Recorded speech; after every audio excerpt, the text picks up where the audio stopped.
Esperamos que la conferencia del día de hoy les sea más que interesante. Y bueno, nuestro ponente el día de hoy es el doctor Carlos Ordóñez de la Universidad Autónoma de la Ciudad de México, quien tiene una amplia experiencia en el tema que nos va a contar hoy, que es sobre la Constitución y cuál es el papel que juegan los pueblos originarios en este documento. Sin más, le doy la palabra, doctor. Muchas gracias por acompañarnos el día de hoy. Muchísimas gracias. Muy buenos días a todas y a todos. Estoy el día de hoy justamente invitado por el PUEC y por todas las otras instituciones que el día de hoy nos acompañan para crear un proceso de sinergia con miras a la discusión sobre un tema que es por demás interesante, que es la configuración, la construcción sociojurídica en nuestra Ciudad de México. Yo quisiera, después de agradecerles esta muy cordial invitación, primero formular, como lo hiciera en todas sus grandes conferencias, nuestro querido insigne maestro Miguel León Portilla, con un pequeño poema que él muchas veces nos recitó en su salón de clases y que está escrito por el gran Nezahualcóyotl. Yo, Nezahualcóyotl, lo pregunto, ¿acaso de veras se vive con raíz en la tierra? No para siempre en la tierra, solo un poco. Aunque sea de jade se quiebra, aunque sea de oro se rompe, aunque sea plumaje de quetzal se desgarra. No para siempre en la tierra, solo un poco aquí.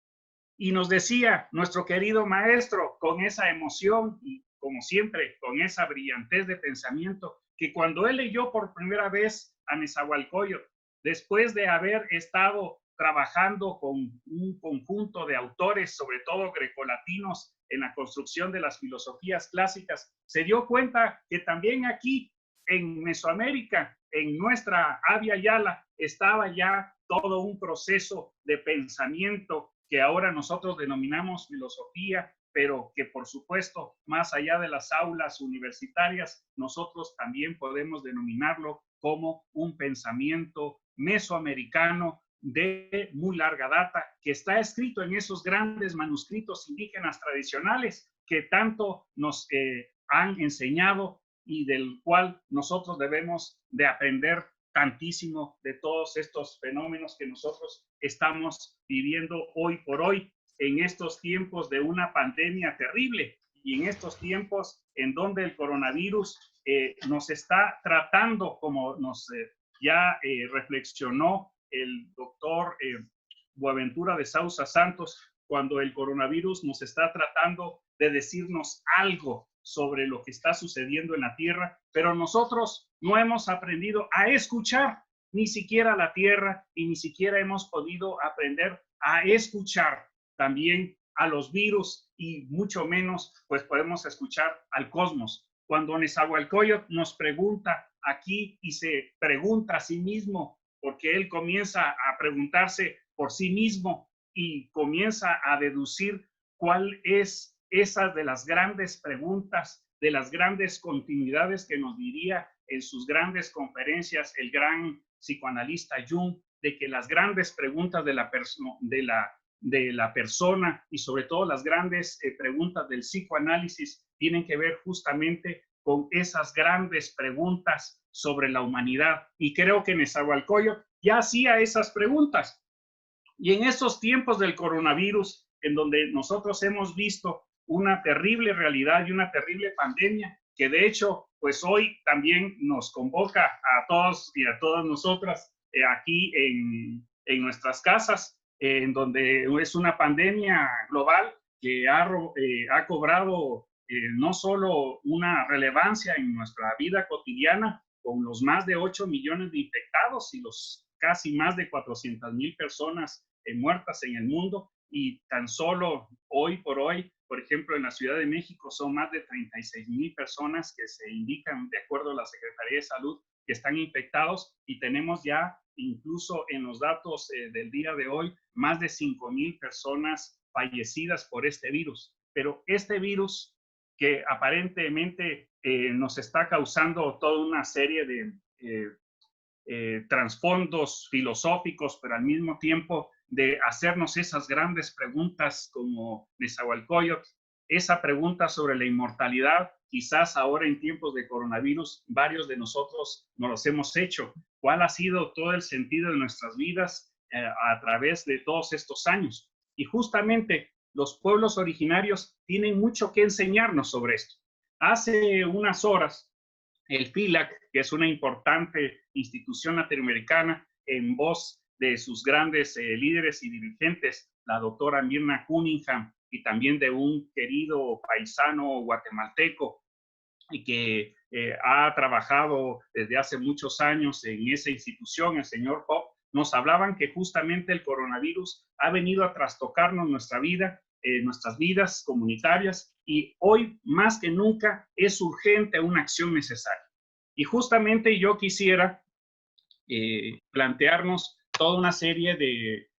preguntas y de cuestionamientos, como lo hacía nuestro querido doctor, por supuesto, muy conocido por todos ustedes, Luis Villoro.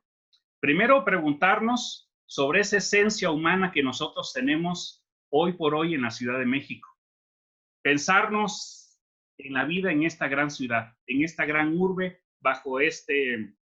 acontecimiento, bajo esta pandemia del coronavirus, que me parece no menos relevante. Y sobre todo, ¿cuál es la vida comunitaria de los pueblos, de los barrios y de las comunidades indígenas residentes en la Ciudad de México en esta pandemia? Me parece que este es el contexto y este es el momento en donde me parece que pensar en estos derechos que nosotros vemos plasmados en la Constitución, tenemos que, sobre todo, ser conscientes que están plasmados en un documento constitucional, pero sobre todo los pueblos originarios están esperando hechos y no palabras. Es decir, una configuración sociojurídica que a lo largo de más de 500 años, por el carácter etnocida, etnocéntrico, racista y discriminador en esta gran ciudad, no había sido posible. Por muchos años, en distintas instituciones, nosotros buscamos la forma de que esta gran ciudad, la gran urbe de lo que nosotros denominamos hoy la Cuenca de México, los grandes pueblos originarios que de distintos autores y sobre todo especialistas nos dicen algunos que son 154 pueblos y barrios originarios en la Ciudad de México, otros nos dicen que son 154 pueblos y 58 barrios originarios, otros más hoy por hoy. Por ejemplo, Teresa Romero, la doctora, colega en nuestra UACM, nos refiere más de 200 pueblos y posiblemente muchísimos más barrios originarios. Esta realidad sociocultural nos habla de que esta gran megalópolis que es la Ciudad de México es una ciudad de pueblos. Es una ciudad que fue configurada después de la conquista, de la colonización, de esa gran Tenochtitlan que asombró incluso a los conquistadores y que posteriormente se fue edificando como una de las grandes megalópolis latinoamericanas, pero con el crecimiento urbano desmedido y desconfigurado en las distintas etapas históricas, hoy por hoy podemos decir que la ciudad se ha acercado a esos otros pueblos de origen mesoamericano que hacían parte de esta gran cuenca de la Ciudad de México. Y hoy, por eso, más que hablar solo de la ciudad, deberíamos de hablar de ese gran espacio socioterritorial y cultural que es la Cuenca de México, a la cual pertenece esta gran civilización de México, del antiguo México Tenochtitlan. En ese sentido, el día de hoy me ha tocado y me han pedido que sea breve y que hable específicamente sobre la Constitución de la Ciudad de México. Y quiero decirles que la Constitución de la Ciudad de México, que fue ratificada desde el 31 de enero del 2017, se presenta como un referente constitucional sumamente importante para la Ciudad de México. Primeramente porque una vez que se ratifica, el 17 de septiembre del 2018 entra en vigor finalmente esta Constitución y todas sus regulaciones y las normas, como ustedes conocen, sobre todo las leyes que se denominan secundarias, entraron finalmente en vigor en diciembre del 2019. Esta Constitución es bastante particular porque nos hace replantear toda una serie de aspectos en el derecho constitucional e incluso también el derecho internacional sumamente importantes. Lo primero es que, como ustedes saben, la Ciudad de México se configura desde el punto de vista centralista por mucho tiempo, y ahora es la gran oportunidad para devolverle ese carácter federalista a esta Constitución. Me parece que no lo logra del todo. Quedan pendientes varios aspectos. El primero de ellos, y que ha sido muy señalado, es que finalmente la Asamblea Constituyente se configura no desde los diputados locales, no de los que habían ganado en las urnas, sino que se incorporan toda una otra serie de manos influyentes, dígase la partidocracia, y que hace que la constituyente de la Ciudad de México no esté totalmente en manos de Morena, quien había ganado finalmente la mayoría en las elecciones de los años anteriores. De esa suerte que podemos encontrar que es una constitución que representa un gran avance, pero que tiene también serias limitaciones con respecto a su configuración. Me parece que un aspecto muy relevante es que esta constitución cuenta, por supuesto, como toda constitución, con un preámbulo, con 8 títulos en particular, tiene 71 artículos y aparte los transitorios. Es una constitución que me parece que en cuanto a la técnica legislativa está bien articulada, tiene toda una serie de novedades muy interesantes y de nuevos derechos. Voy a ir un poco rápido señalando algunos de ellos. Si quieren, en las preguntas y respuestas podemos abundar en estos. Uno de los primeros derechos es que por primera vez en una constitución latinoamericana se habla sobre los derechos de la Ciudad de México, lo cual no es un aspecto simplemente pasajero, sino que esto ya nos está hablando de que no solo estamos hablando de derechos humanos o de derechos de la humanidad, diríamos, sino que estamos configurando ya sobre los derechos no solo a la naturaleza, sino los derechos también que pueden tener las ciudades con respecto como constructos de hábitats. En ese sentido, los pueblos originarios en la Ciudad de México se van a ver beneficiados también porque por primera vez se configura una constitución en donde la Declaración de Derechos Humanos de los Pueblos Indígenas se plasma dentro de la Constitución en varios de los artículos que nosotros vamos a ver ahorita. Asimismo, también se conjuga un aspecto también no menor, que es el hecho de que se crea una ciudad soberana y autónoma que trastoca políticamente todo lo que habíamos visto con anterioridad, como ustedes conocen, que era un distrito federal y que no tenía alcaldías, sino delegaciones. En ese sentido, me parece muy relevante también estos derechos a la ciudad. Al mismo tiempo, también se defienden los derechos del agua hasta cierto punto, aunque hay algunos aspectos ahí que también se pueden discutir. Por supuesto que también hay grandes avances sobre los derechos de género, particularmente los derechos a la mujer, sobre todo a decidir libremente sobre su cuerpo, a la interrupción legal del embarazo. También hay avances muy relevantes que tienen que ver sobre los medios de control constitucional, también algunos derechos económicos y sociales importantes como el mínimo vital, los derechos de las trabajadoras, de las mujeres trabajadoras, que luego con la ratificación del convenio 189 de la OIT sobre trabajadoras en el hogar, me parece que avanza en esta dirección de este modelo. Asimismo, también se reconocen, por ejemplo, los derechos a las personas migrantes y a los desplazados internos, que me parece que es algo bastante interesante. Y no menor también es el derecho también para el uso del cannabis, y por supuesto a otro aspecto que es la muerte digna, que dio lugar a toda una serie de crispaciones sociales. Ya saben que en esa constitución, pues las organizaciones, por ejemplo, de Provida y otras instituciones como las religiosas se expresaron en contra de estas modificaciones y de estas reformas, y sin embargo transitó a un nuevo paso. Las críticas se han hecho ver por los propios pueblos y por los propios ciudadanos, incluso por los propios partidos políticos, que no vieron reflejadas muchas de las grandes construcciones sociojurídicas del siglo XX dentro de esta Constitución, particularmente porque deja, aunque es una Constitución de nuevo cuño, deja un pie a ciertos aspectos que pueden considerarse como neoliberales. Por ejemplo, el doctor Cárdenas Gracia ha señalado dentro de estos aspectos neoliberales por ejemplo, ciertos resquicios que deja, por ejemplo, en los derechos del agua, en los territorios, en los aspectos, por ejemplo, que tienen que ver con la sustentabilidad en la ciudad, y particularmente por esos hilos invisibles de la ciudad que tienen que ver con las inmobiliarias, que tienen que ver con las constructoras, que tienen que ver también con aquellos que quieren hacerse desde un punto de vista extractivista de esos grandes recursos, sobre todo medioambientales, que tiene la Ciudad de México. En ese sentido, también hay una crítica bastante fuerte sobre el aspecto de la participación política en la Ciudad de México, a pesar de que la Constitución por primera vez incorpora un elemento que es, por ejemplo, el referéndum, que tiene, por ejemplo, avances en la revocación del mandato, no,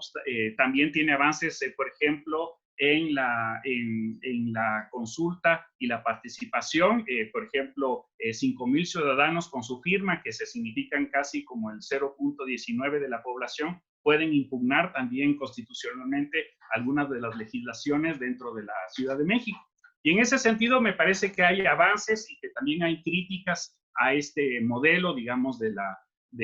lo que nosotros denominamos la Ciudad de México. Yo quisiera pasarles una pequeña presentación, sobre todo de los artículos que tienen que ver con los pueblos originarios. Voy a ver si lo puedo hacer yo directamente para no interferir aquí mucho con el tiempo. No sé si todos me puedan ver ya en la presentación. Pues nos dice desde la crítica jurídica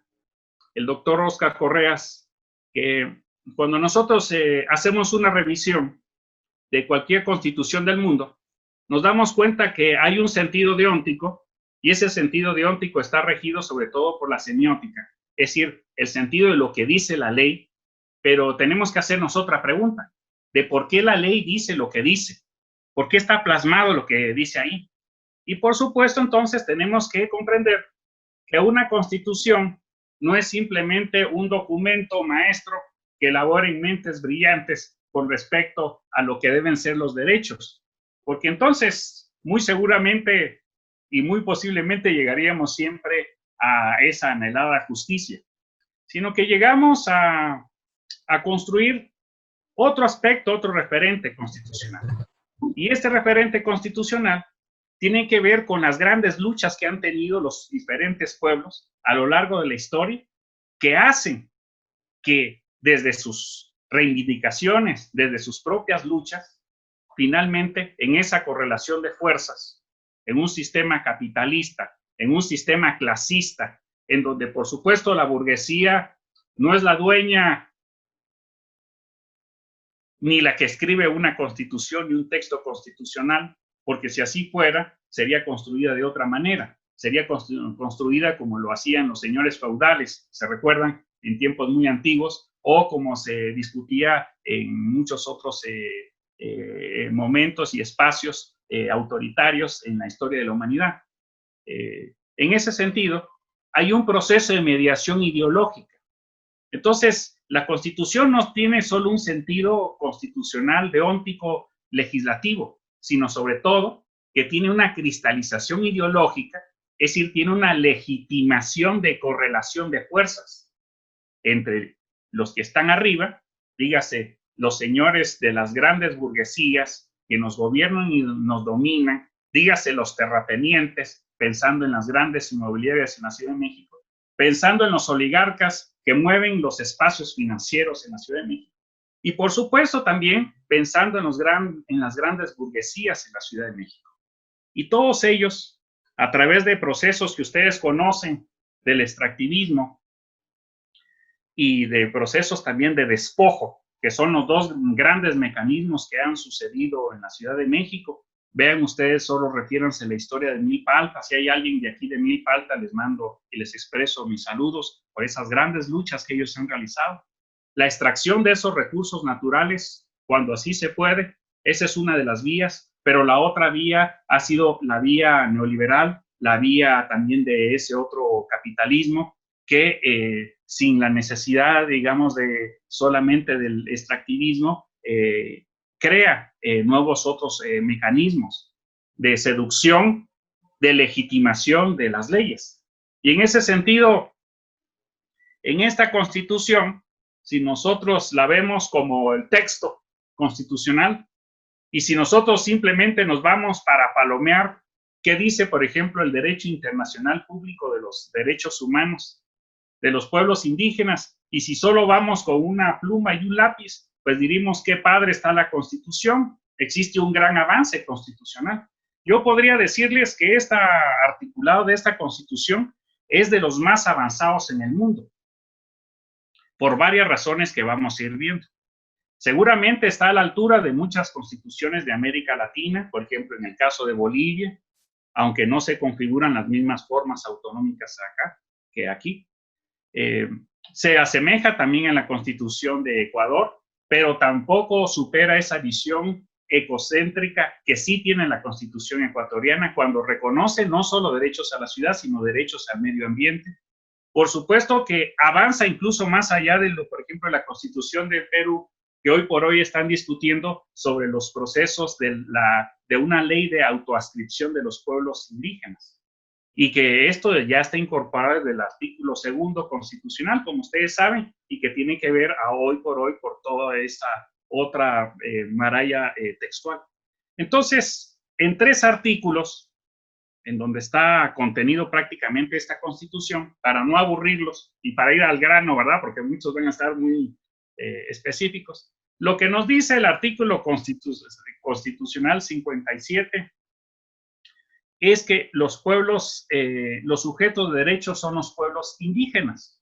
pero que estos pueblos indígenas en la Ciudad de México son pueblos indígenas que están configurados como titulares, es decir, como sujetos de derecho.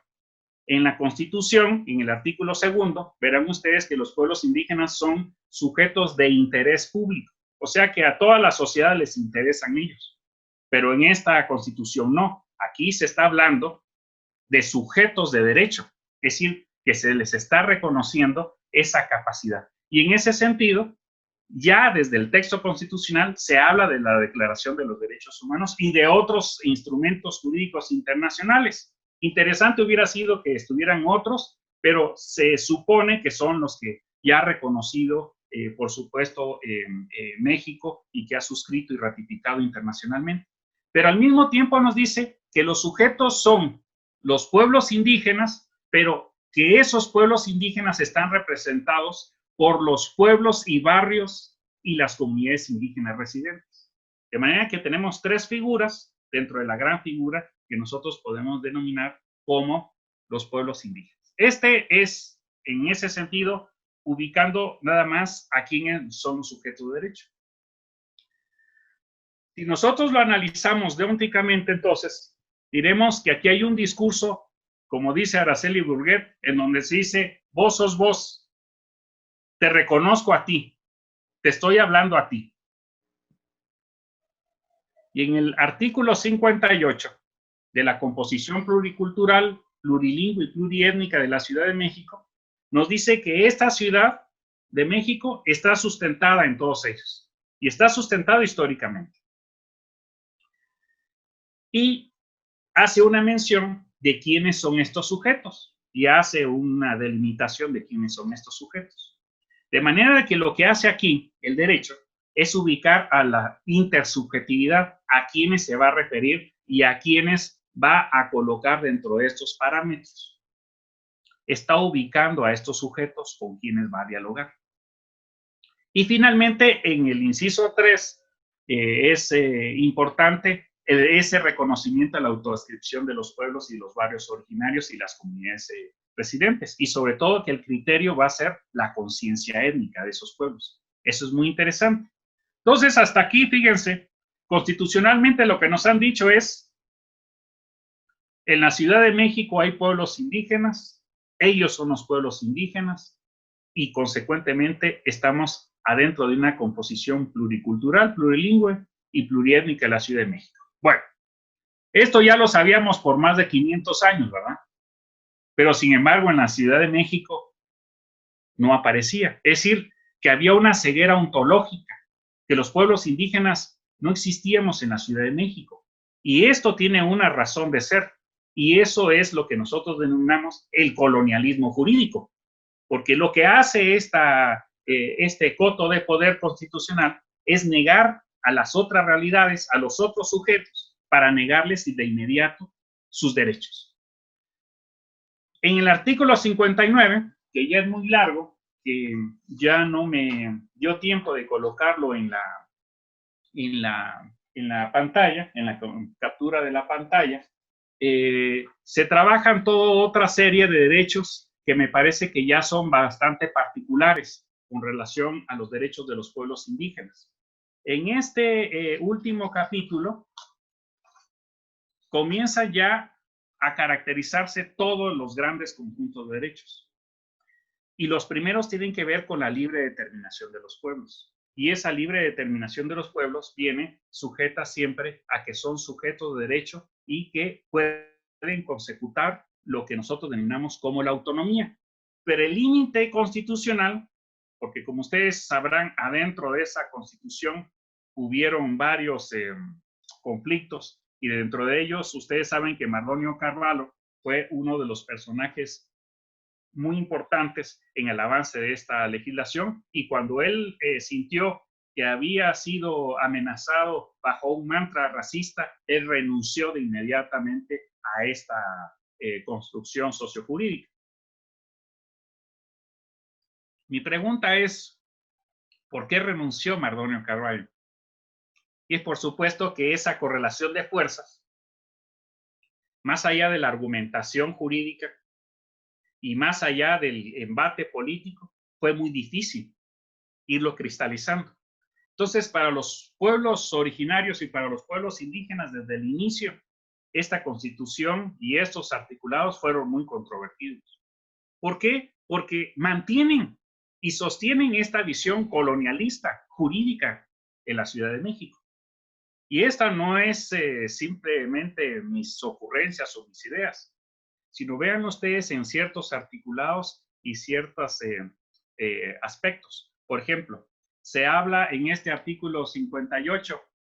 de los límites de la libre determinación, cómo se crea la libre determinación, cómo se deciden las prácticas jurídicas, siempre y cuando mantengan la unidad nacional y vigente los derechos humanos de la presente Constitución. Entonces, ¿de qué nos estamos refiriendo? De que una sociedad pluricultural y pluriétnica, una sociedad que no se erige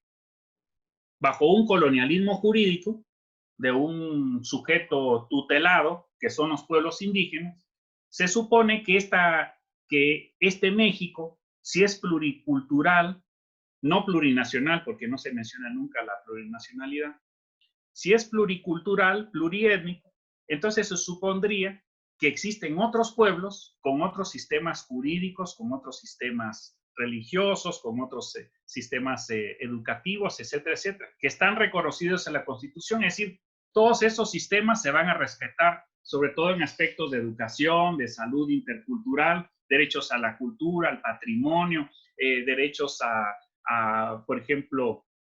a una vida digna, el derecho lingüístico, a la presencia de los intérpretes lingüistas, etcétera, etcétera. Sí,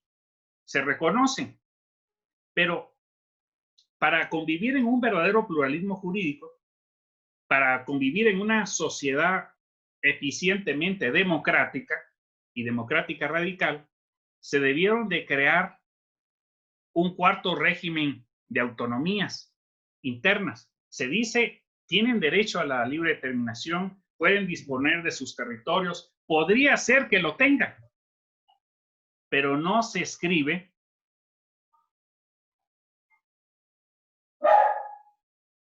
y se redacta de una forma en que se diga, se crean en las regiones autónomas. Se establecen los siguientes derechos de los pueblos indígenas, se crean las siguientes instituciones. Y ese es un problema básico que tenemos en esa Constitución, porque dentro de la lógica del colonialismo jurídico, siempre el papel del Estado y el derecho siempre es tutelar, que él le otorga los derechos a los otros pueblos colonizados, mientras que nosotros sabemos, desde las historias y libros y grandes conocimientos del doctor León Portilla y el doctor Stavenhagen, y por supuesto el doctor López Osten, que los pueblos indígenas tienen los mismos sistemas de procesos mentales, de conocimientos, de cosmovisiones, que deberían de estar a la par de los otros conocimientos. Entonces el Estado se atribuye el derecho, fíjense, en una sociedad democrática, que él va a tutelar los derechos de los otros. Entonces la autonomía sí, siempre y cuando estás bajo mi tutela. Educación intercultural, justicia, intérpretes, para trabajar sobre mi propia justicia. Pero no se dice que los pueblos indígenas tienen el derecho a que los dos derechos, el derecho ordinario, porque no es el derecho oficial, porque oficialmente nada más es porque es el colonizante, pero estos dos derechos están a la misma par. Entonces, si nosotros lo viéramos como derecho intercultural, la Constitución lo que debería decir, a mi juicio,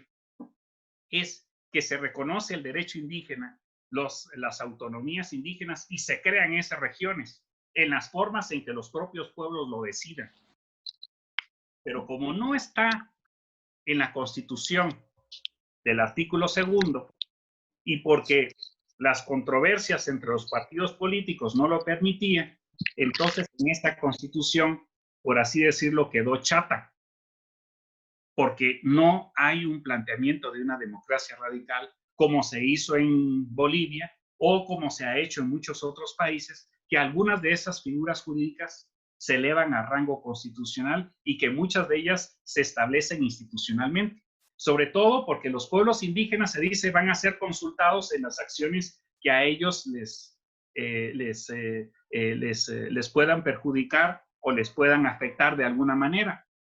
Se establece así que ellos puedan vigilar todo el contexto de todas las acciones estatales y políticas que se puedan ir desarrollando en la sociedad mexicana, pero no se establece de ninguna manera los mecanismos de lo que muchos especialistas hoy denominan la armonización jurídica entre los artículos 2, el derecho internacional de los derechos humanos de los pueblos indígenas y finalmente a un nivel constitucional. Pese a todo, esta Constitución seguramente es la más avanzada de todas las constituciones al interior de la República. Está más avanzada que el artículo 2 constitucional en muchos aspectos. Y contrario a lo que muchos, incluso constitucionalistas muy conspicuos, dicen,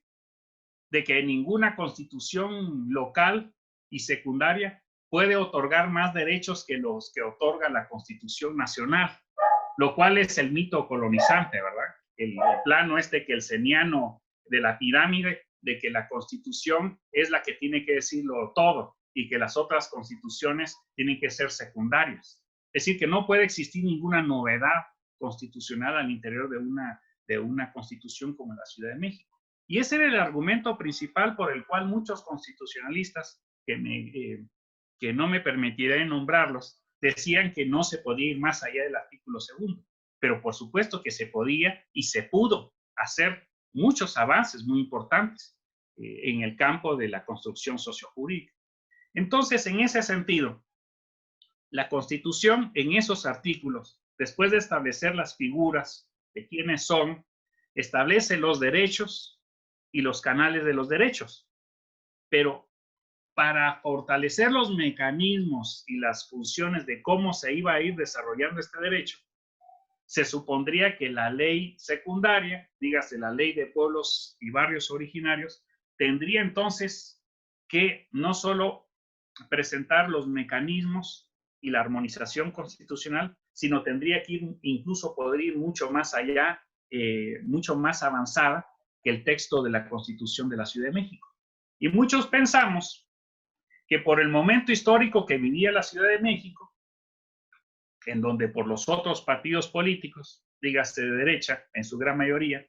esta Constitución había quedado un poco chata, la ley de pueblos y barrios originarios iba a ir y a sustentarse ya dentro de una nueva mayoría de la izquierda, como mucho más avanzada en cuanto a muchas de las construcciones. Que de hecho me parece que la nueva ley de pueblos y barrios originarios es una contribución muy importante. Es una contribución que, por supuesto, es muchísimo más avanzada que cualquier otra constitución estatal en México. Y presumiblemente también es uno de los grandes referentes también para nuestra América. Pero seguramente hay una visión que desde hace más de 500 años se ha mantenido.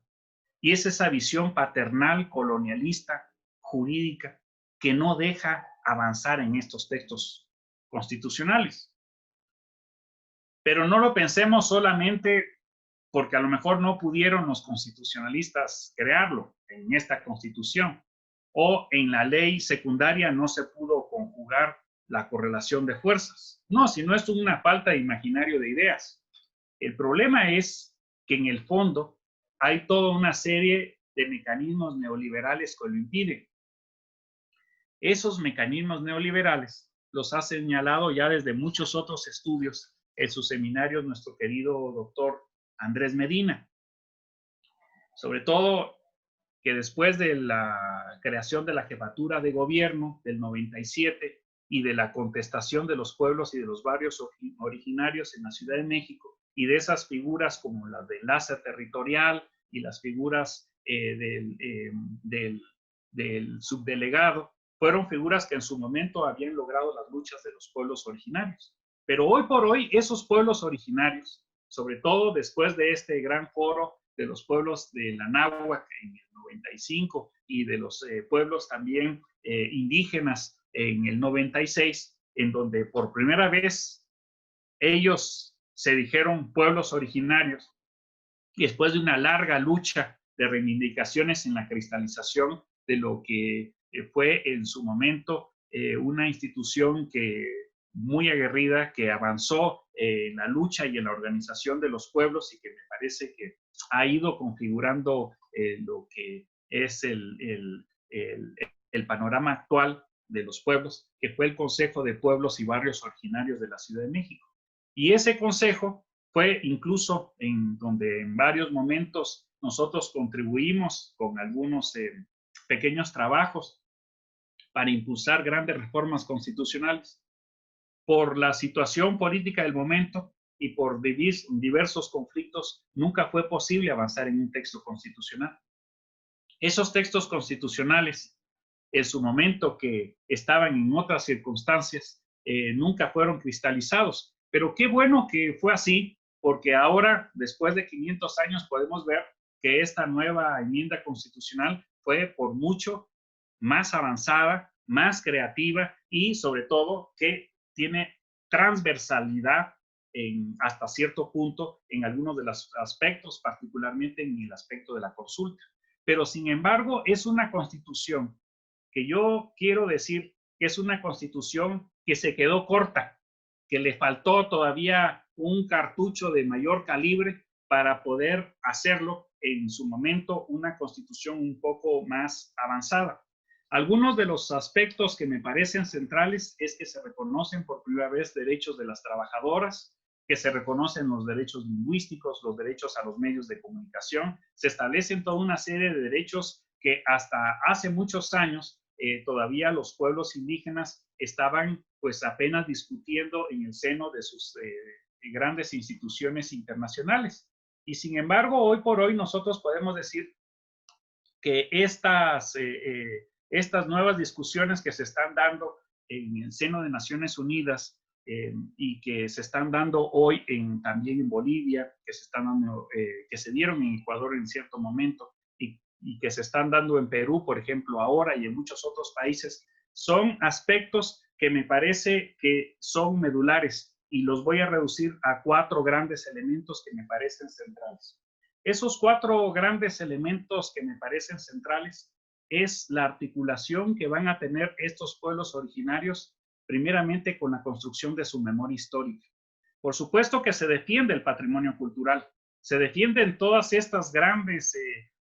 desarrollos del patrimonio material e inmaterial de los pueblos indígenas, pero no se crean, más allá de instituciones como la CEPI, instituciones que sean de los pueblos originarios y que no tengan como interés público simplemente un marco institucional, sino de organización comunitaria.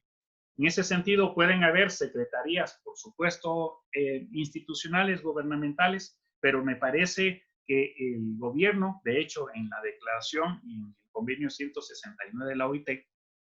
se establece de que los pueblos originarios necesitan establecer sus propias instituciones de gobierno. De manera que esto superaría el paternalismo indigenista que ha caracterizado a nuestras políticas nacionales. Y en ese sentido, San Luis Tlaxialtemalco, los pueblos de Xochimilco y antes que ellos, el gran triunfo que tuvieron los pueblos originarios de San Andrés Totoltepec, se marcan como hoy por hoy como los grandes referentes de lucha. Decir, aquí estamos. Y que ellos están creando sus instituciones. Esas instituciones son las que el gobierno central, para salir del indigenismo, debería de apoyar para sustentar desde la visión interior, es decir, desde abajo, la configuración moderna de las instituciones de los pueblos indígenas. O si ustedes quieren, construcción posmoderna o más bien nosótrica de los pueblos originarios. Así entonces superaríamos el indigenismo. Eso solo en la configuración de lo que nosotros denominamos lo institucional y que tiene varias aristas. Primero, las autonomías y formas de gobierno, pero también en los aspectos territoriales, más allá que hubieron avances con respecto a los derechos hídricos, a los derechos medioambientales, todavía esas otras manos que mecen la cuna, digas en las inmobiliarias, digas en los especuladores de las grandes constructoras y sobre todo los procesos de gentrificación que tenemos en la Ciudad de México,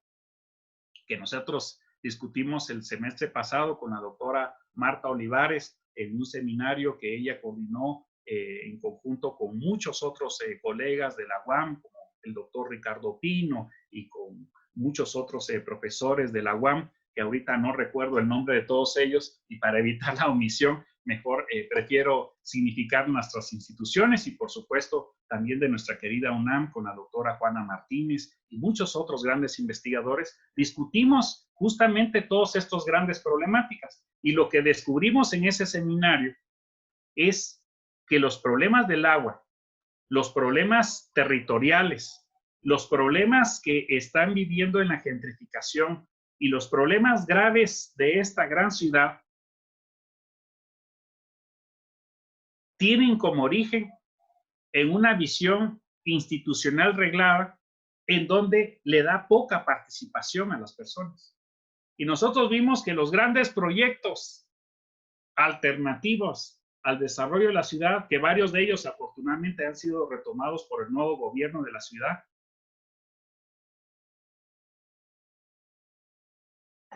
fueron concebidos, construidos y ejecutados por la propia ciudadanía. Y esto entonces nos habla de que el territorio es importante, la autonomía es importante, pero esto no se puede dar sin una real y efectiva participación de la población de la Ciudad de México al interior.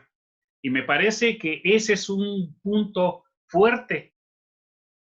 de reivindicación de los derechos de los pueblos originarios en la Ciudad de México. Y es una falencia en la Constitución la participación ciudadana.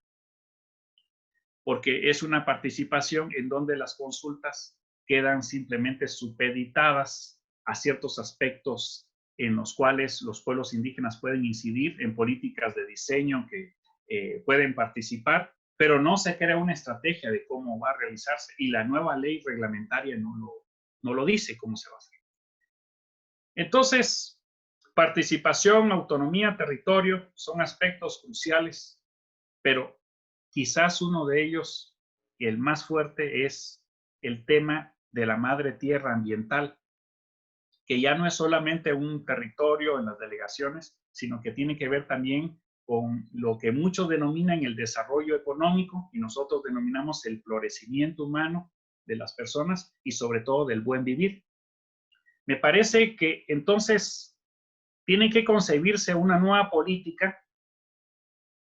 que no va a resolver simplemente una constitución, sino que la constitución lo que tiene que hacer es crear un pacto social en donde esa correlación de las fuerzas le dé las posibilidades al movimiento de los pueblos indígenas de poder ser sujetos activos de sus propias construcciones. No solo sujetos activos para seres culturales, como lo propugna mucho el multiculturalismo, a lo Wilkin Lica, etcétera, etcétera. Simplemente ser seres culturales. Es decir, poder utilizar sus idiomas, sus costumbres, etcétera, etcétera. Pero de lo que se trata no es simplemente de un reconocimiento a esos otros derechos, sino de lo que Charles Hale para Guatemala denominó, entre comillas, ojo, el indio permitido. Ese es el indio que sí puede existir en una ciudad intercultural y así lo establece también en ese apartado. Se habla de una ciudad pluricultural, pero no se habla de derechos humanos que sean derechos fundamentales, que sean derechos de la humanidad y que sean derechos de la naturaleza, porque las políticas del buen vivir para los pueblos indígenas se significa no solamente tener un territorio, sino se significa tener una visión cosmodialéctica en donde se integren, por un lado, este gran desarrollo que Andrés Medina denomina la memoria histórica y vital de los pueblos originarios, memoria, historia, un espacio simbólico, no simplemente como territorio, no solamente para producir, sino un espacio simbólico incluso para las fiestas, para reconstruirse ese tejido social. Un espacio también de florecimiento humano y de florecimiento comunitario, en donde se vuelvan las antiguas instituciones como el tequio, como la mano vuelta, que posibiliten darle desarrollo a estas comunidades. Y entonces, en donde encontramos que en ese buen vivir se habla entonces de una nueva democracia radical, de una democracia radical que es la comunalocracia. Y en esa comunalocracia, con un espacio vital, con una memoria histórica fortalecida, con derechos no solo al patrimonio, sino los derechos de un indio radical, los derechos económicos, sociales y culturales, a que los pueblos originarios, después de 500 años, no solo tenían derecho a ese mínimo vital de sobrevivencia, sino tenían un derechos económicos, sociales, por supuesto, a que el gobierno en la ciudad pudiera ejecutar políticas más efectivas para el apoyo no solo de sus instituciones económicas, sociales, culturales, sino sobre todo de crear instituciones de gobierno sólidas con un enorme financiamiento que pudieran posibilitar la sinergia de los propios pueblos. Pero no se trata de simplemente recursos económicos que lleguen a las comunidades. No, no se trata de eso, sino se trata de crear la sinergia con esos pueblos originarios. Y me parece que eso está en ciernes en la Ciudad de México. Me parece que esa es la gran deuda histórica que mantiene la Ciudad de México, que preserva esa visión paternalista, esa visión neoindigenista de los pueblos indígenas. Es decir, de lo que nosotros concebimos como un populismo de izquierda, que simplemente quiere dotar desde el no indígena para apoyar al indígena, sin pensarnos de que los propios pueblos indígenas, en sus procesos de descolonización, tienen hoy por hoy todo un proceso de nuevas construcciones y de nuevas alternativas del desarrollo. Si no aprendemos a escuchar al coronavirus, si no aprendemos a escuchar a los pueblos originarios, sus voces nosótricas de comunalidad, del desarrollo de los ciclos festivos, del desarrollo de esos grandes linajes y grupos troncales, si no aprendemos a establecer esos derechos vitales y esos derechos territoriales, de esos derechos incluso a sus peregrinaciones, si no conocemos esos aspectos culturales que Andrés Medina y muchos otros profesores como López Austin nos significan como sumamente importantes, todos esos otros derechos culturales que están asignados en la Constitución simplemente van a quedar como un papel que lamentablemente no va a poder recrear nuevas figuras. Simplemente lo vemos, por ejemplo, en los aspectos de las asambleas comunales, de los comités de fiestas, en las figuras de los subdelegados que en muchas comunidades se han querido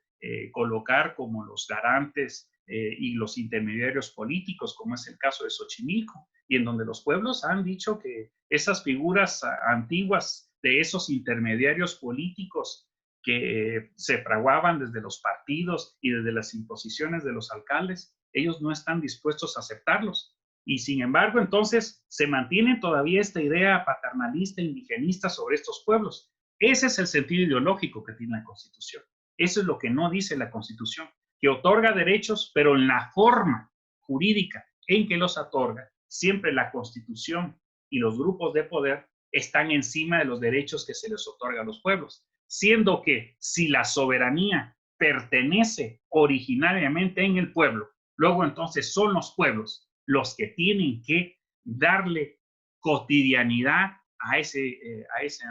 nuevo sistema. Entonces nos preguntamos, ¿por qué Mardonio Carballo salió? ¿Por qué no hubo un referéndum para cambiar la Constitución?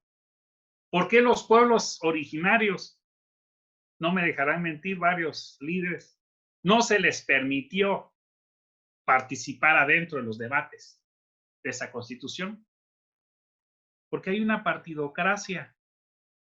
que nos tiene secuestrados en la política. Y si no participamos en los partidos, nosotros estamos fuera de las ligas. Y Boaventura de Sousa Santos lo acaba de decir en este reciente libro sobre el coronavirus. A través de las formas de los partidos políticos y de esas democracias reales, no vamos a avanzar. Tenemos que avanzar desde la construcción de fuerzas de ciudadanos organizados que saben mejor desde sus propias experiencias históricas, por ejemplo, en el derecho internacional público moderno, de las construcciones desde Rigoberta Menchú y muchos otros intelectuales indígenas, la configuración, por ejemplo, del concepto de derecho internacional como territorio, como buen vivir, como el concepto de pueblos indígenas, el concepto de autonomía, todos ellos configurados y construidos y dialogados en esa ecología de saberes con los pueblos indígenas. Entonces, para concluir, si continuamos y preservamos ese colonialismo jurídico que desde el derecho indiano se ha perpetuado como una hostia sin consagrar en México, esta Constitución puede ser bonita y puede ser un gran papel, pero va a quedar simplemente como el acátese, pero no se cumpla, que desde la colonia ha constituido en un grave deterioro de los derechos de los pueblos originarios en Abya Yala. Y en ese sentido, los pueblos indígenas y los pueblos originarios y las comunidades indígenas residentes, los barrios originarios en la Ciudad de México, hoy por hoy están muy organizados. Y en esa organización me parece que tenemos que aprender a escucharlos, al igual que el coronavirus, de que los problemas quizás ya no son tanto los problemas de una enfermedad, sino de los grandes lastres que ha tenido la humanidad. Que el 1% de la humanidad condensa casi el 80% de las riquezas. Que el 80% de la humanidad vive con el 10% de la riqueza del planeta. Que el consumo de vida de la gente más dominante en el planeta requiere por lo menos para ser en los 8,000 millones de personas que vivimos en el mundo, el recurso natural de casi 4 planetas. Y resulta que ya llegamos a la hora cero y que lo que destruyamos ahora no lo vamos a poder revertir. Y en ese sentido, hoy los pueblos originarios nos dan una gran lección de eticidad, de decir que lo principal es el sustento de la vida, que es la vida de las comunidades y de la madre tierra. y del conocimiento de una nueva relación de los pueblos indígenas con el Estado, de la creación de una nueva estética de valores, desde el feminismo, desde los movimientos de los pueblos indígenas y desde las luchas antipatriarcales que se necesitan y que son necesarias en nuestras sociedades. Es necesario destruir el patriarcado. Y vale la pena entonces decir que esta constitución logra grandes avances en ese sentido, pero no es suficiente. No es suficiente porque, por ejemplo, en la constitución no quedó consagrado el derecho que todos tenemos a la rebeldía y a la justa rebelión contra las autoridades. Y por eso entonces ahora nos quejamos de las pintas que se hacen en el ángel de la independencia, porque no quedó consagrado en la constitución. Entonces hay una consecuencia de los actos que no se hacen y que no se constituyen dentro de esos procesos sociales. Y por supuesto, debemos de crear un concepto no de derecho, que me parece que es muy burgués, sino un concepto de justicia. Y la justicia viene de abajo, viene desde el pueblo, desde la soberanía, desde lo que quiere la sociedad para construir sobre todo una utopía nueva. Y los pueblos originarios, hoy por hoy, dicho por Noam Chomsky, son los únicos que tienen no solo la alegría, sino que tienen la fuerza y la vitalidad de enseñarnos un nuevo camino. Al igual que el coronavirus, algo nos tienen que decir y de ellos tenemos que aprender a escucharlos, no solamente como se ha hecho lamentablemente en el resto de nuestros países latinoamericanos, como es el caso de Guatemala y de muchos otros, de una construcción contra la nación y contra los pueblos indígenas. Yo hasta aquí dejaría mi participación, doctora Alejandra, y pues no sé si hayan preguntas y respuestas, pues yo estoy aquí presente